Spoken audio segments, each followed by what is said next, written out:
Assalamualaikum warahmatullahi wabarakatuh. Perkenalkan, nama saya Bintang Saputra. Di sini saya akan menyiapkan tugas membuat video yang untuk melanjutkan tugas tentang usaha mikro yang bergerak di bidang peternakan.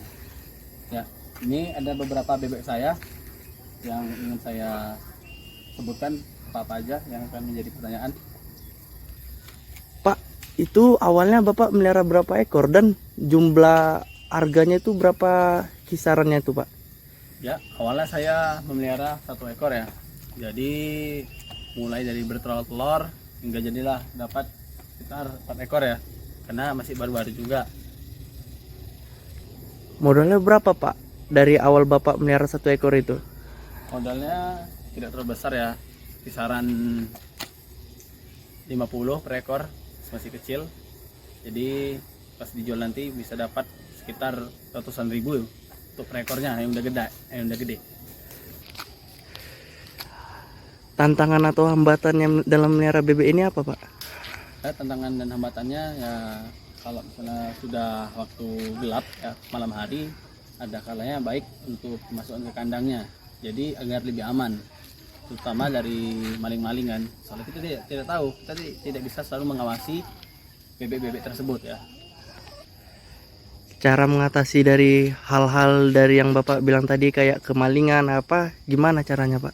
Ya, cara untuk mengatasinya ya tidak susah ya. Ya, yaitu dengan cara memasukkannya ke dalam kandang, dikandangkan. Berikutnya saya akan menunjukkan kandangnya.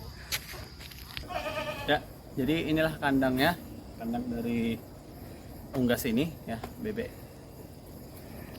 Itu, Pak, kalau misalnya dalam melihara bebek ini makannya sama minumnya cemana itu, Pak? Dalam satu harinya gitu?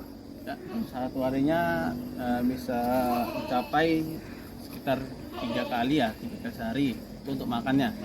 Nah, kalau untuk minumnya itu harus tetap wajib ada, karena dia selalu suka di tempat pecer-peceran ya, seperti air-air gitu. Kalau baiknya tetap disediakan. Jadi, Pak, kalau dalam melihara bebek itu, ya kan, itu bebek itu kegunaannya dan manfaatnya untuk apa aja, Pak? Di bidang kayak di bidang makanan, kayak di bidang makanan kan. Terus kalau di bidang kayak gini lah, Pak, misalnya kayak di perumahan-perumahan ini gunanya untuk apa aja bebek itu, Pak? Ya, bebek-bebek ini bisa digunakan untuk sebagai jual beli ya, jual beli dagingnya, karena dagingnya yang sangat enak, seperti daging lembu. Ya, bisa dijadikan masakan rendang ya, pastinya itu sangat sedap. Jadi, Pak, kalau misalnya melihara bebek ini peluang kematian ataupun kerugian itu berapa persen, Pak? Peluang untuk kematian dan kerugian untuk melihara bebek ini ya sedikit sih, karena tergantung kita lah bagaimana cara merawatnya dalam mempersiapkan segala kebutuhan dari unggas-unggas tersebut kan. Iya. Jadi kita harus tetap bisa lah untuk tetap merawatnya secara baik, jadi agar tidak terjadi hal-hal yang tidak diinginkan ya, yaitu terutama tentang untuk kematiannya dan kerugiannya jadi tidak ada. Pak, jadi Pak, kalau misalnya bebek itu bertelur, jadi telurnya itu Bapak suruh engkramkan sama bebek betinanya atau Bapak jual gitu di kedai? Ya, terkadang dari sekitar per tahun tuh ya dia bisa menghasilkan sekitar 10 telur ya. Jadi sebagian saya ramkan dan sebagian lagi saya jual. Jadi kalau Bapak jual lah dalam satu butirnya itu telur bebek berapa harganya, Pak? Ya, untuk perkiraan harga untuk menjual telur bebek ini ya harga bisa mencapai 3.000 sampai 4.000 rupiah Itu dalam per butir ya, Pak? dalam per butirnya. Jadi kalau misalnya 10 butir Bapak jual bisa mengantongi berapa rupiah, Pak? Ya, itu bisa mencapai, kalau dihitung-hitung bisa hampir 50.000 lah ya. Iya. Hampir 50.000 untuk 10 butir ya. Jadi Pak, dalam membuat kandang ini bisa mengeluarkan dana berapa, Pak? Kalau dalam membuat kandang bebek ini? Ya, kalau untuk membuat kandang bebek ini sebenarnya kalau misalnya kita ada kawan ya atau teman untuk misalnya untuk bahan-bahan seperti seng bekas atau kayu-kayu papan gini, ya sebenarnya murah sih. Sekarang tergantung kita bagaimana membentuknya hingga menjadi sebuah kandang ya. Bagaimana Pak isi dalam kandang ini?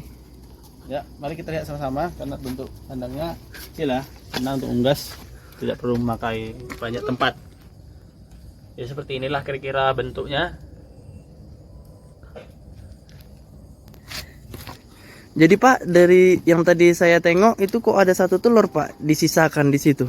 Nah, itulah kegunaannya dari sisa telur yang disisakan di dalam kandang, yaitu untuk dieram supaya terjadi pembuahan dan menghasilkan seekor unggas baru untuk diternak lagi.